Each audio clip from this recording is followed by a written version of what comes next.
No Rest for the Weekend's coverage of the Tribeca Film Festival is sponsored by JMR Rentals, professional digital cinema and broadcast equipment rentals in Brooklyn, New York. JMRNY.com.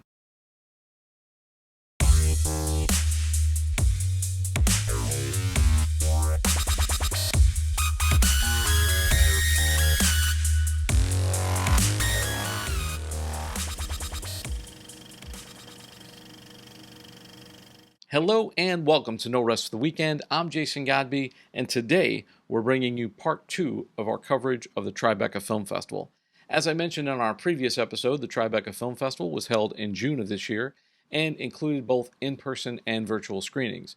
On June 16th, the festival announced their award winners. Good Girl Jane took home the Founders Award for Best U.S. Narrative Feature, and the award for Best Performance went to Rain Spencer for that film. Best Screenplay in a U.S. Narrative Feature went to All's Well. Next Exit won the award for Best Cinematography in a U.S. Narrative Feature.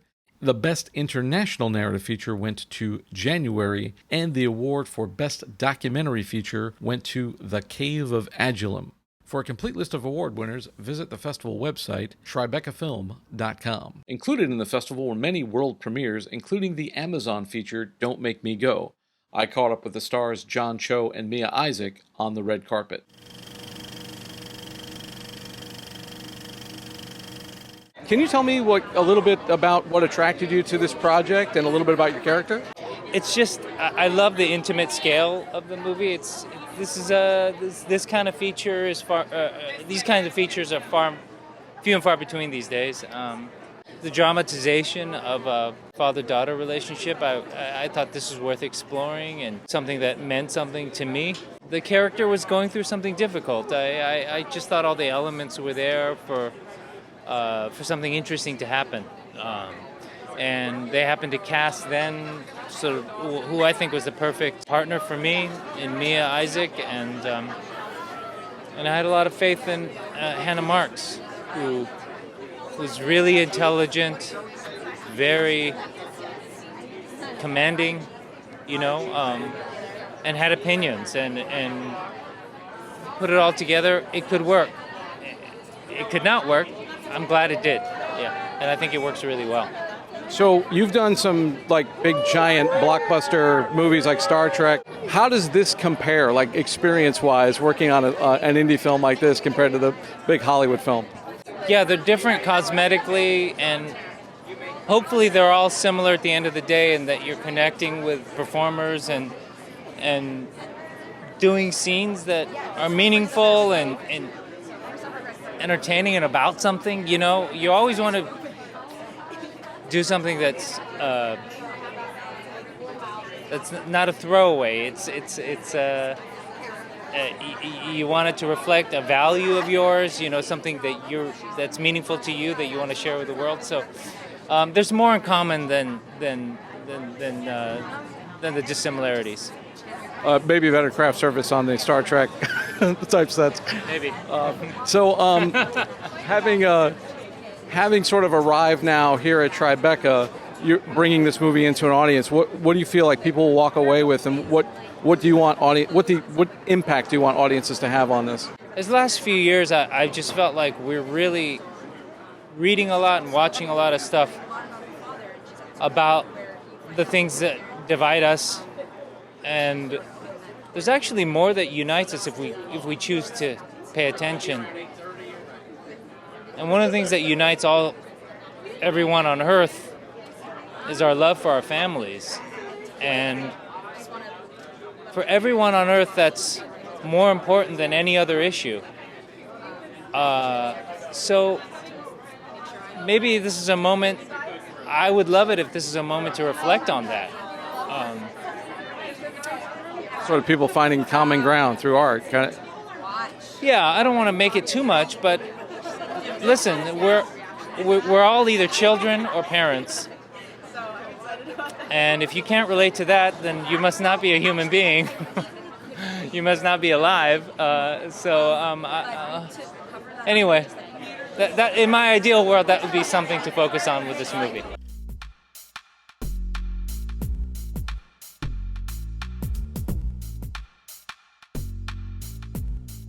talk to me a little bit about the film, and give me some background on your character. So this is a father-daughter road trip adventure about a man who finds out that he has a terminal illness and decides that he wants to take his daughter on one last road trip to teach her everything she's going to need for the rest of her life, and also hopefully reunite her with her mother who left her when she was a child. It's a love story about a parent and their child. It's beautiful and it's heartbreaking and it's funny, and I think a lot of people are going to enjoy it. So you play the daughter, obviously. Tell me about her. What's she like? Wally is similar to me in a lot of ways, but also very different. I think she's got this rebellious side that I don't have, but she's also, not to toot my own horn, but I think she's really smart for her age, and I think she's kind of at this weird halfway point between being a child and being an adult, and she's just trying to find herself. So coming through the experience, what's it like to arrive and have a premiere at Tribeca? It's definitely intimidating just a little bit, the red carpet. That's always been something daunting. I knew I'd have to do it eventually, but now that it's here, I'm like, what do I do? How do I stand? But it's a lot of fun. I'm having a lot of fun. You're doing just fine. What do you want audiences to take away after they see the film? I think I've said this before, but I hope people just finish the movie and go and hug their loved ones, because it's really just a movie about spending time with the people that you love and family, and so I hope they watch that and realize that time is short and you don't get a lot of it, and so they just go spend that time with the people they love.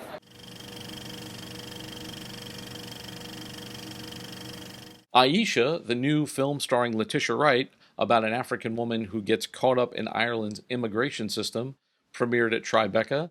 Kayla Vera has the interview with the film's director, Frank Berry.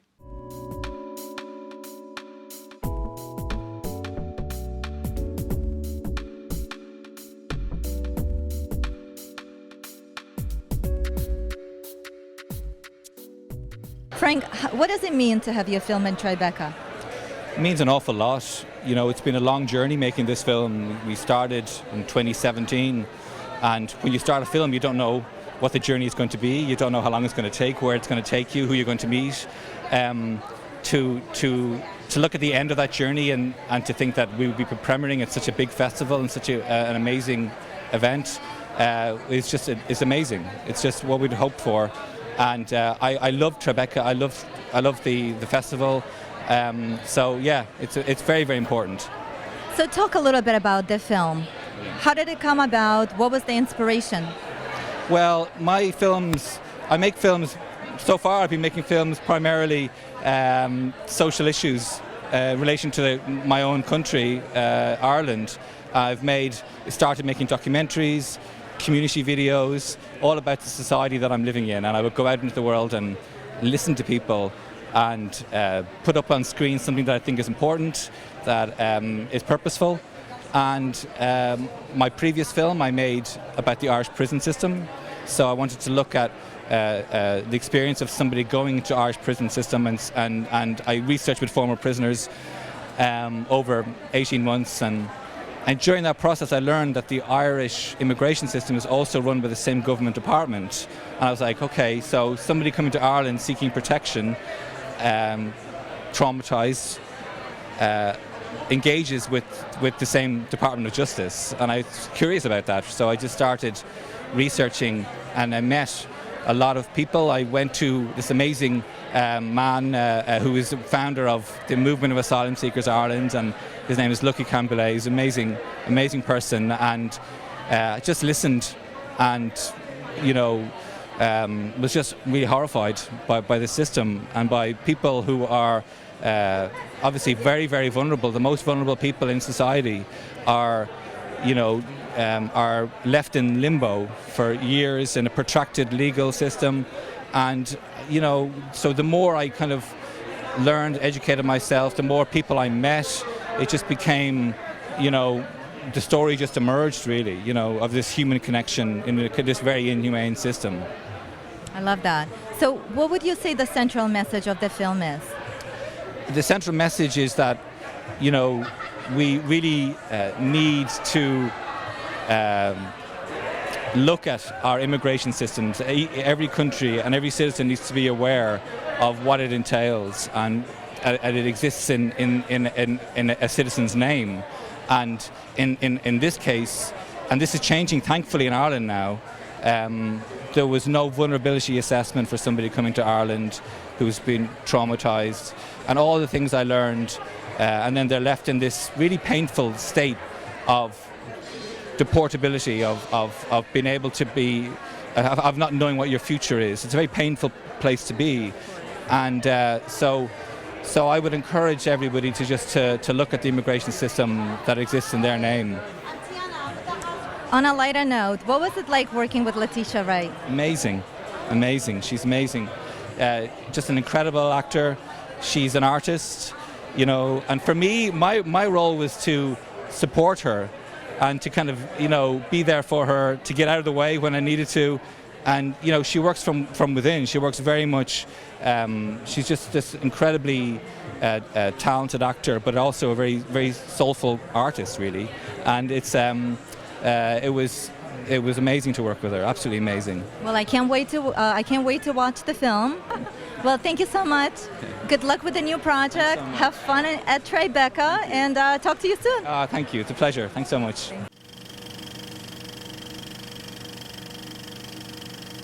The 1998 glam rock indie classic Velvet Goldmine screened for an audience at the BMCC Tribeca Performing Arts Center as part of the festival's retrospective screenings.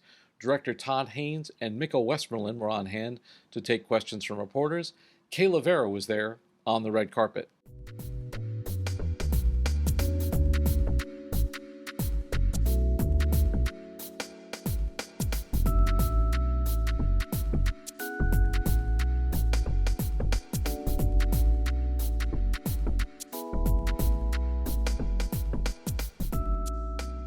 Joining me now is Todd Haynes, the director of Velvet Goldmine.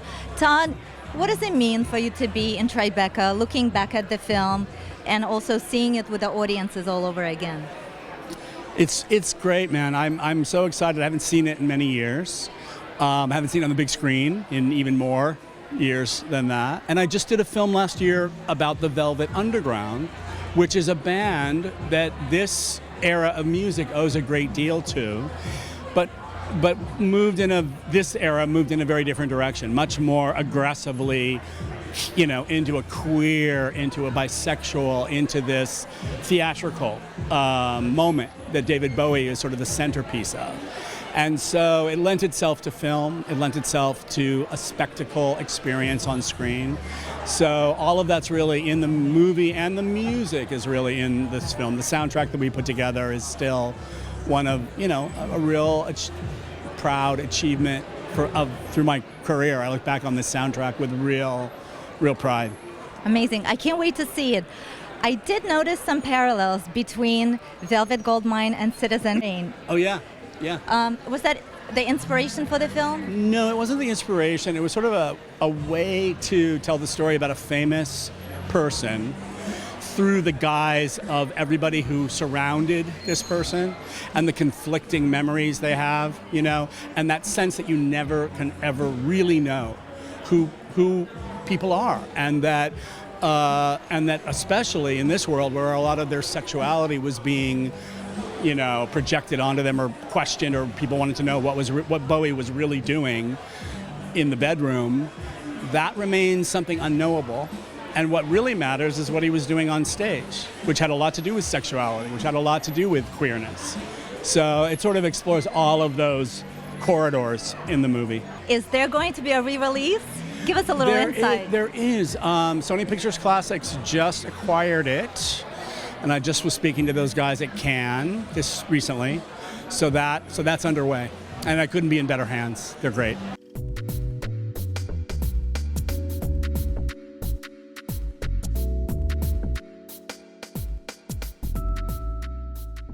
Here with Micko Westmoreland, one of the stars of Velvet Goldmine. Micko, you're looking dapper.